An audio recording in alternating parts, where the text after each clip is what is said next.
대치동 특검 사무실로 가보죠. 김태민 기자. 네, 특검 사무실입니다. 네, 지난번과 달리 이번에는 이재용 부회장이 구속이 됐는데요. 자세한 내용 다시 한번 정리를 해주시죠.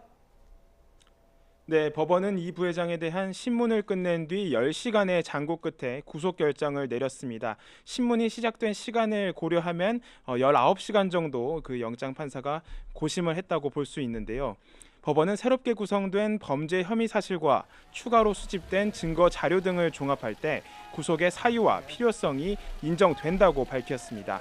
이로써 특검은 출범 79일 만에 이 부회장을 구속하는 성과를 올리게 됐습니다.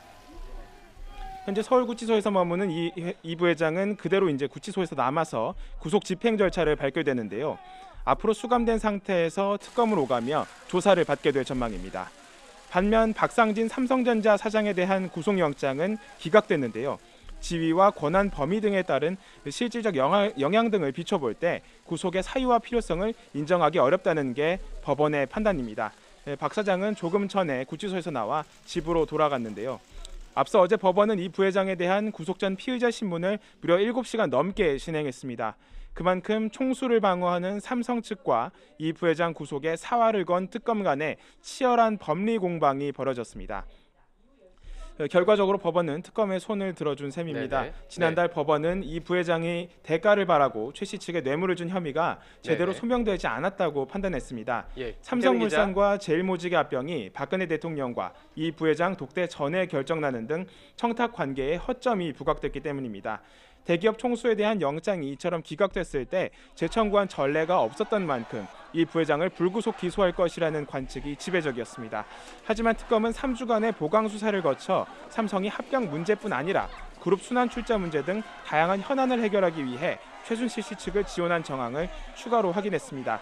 이에 따라 다시 한번 이 부회장을 불러 조사한 데 이어 구속영장을 재청구하면서 승부수를 띄웠고 결과적으로 적중하게 됐습니다.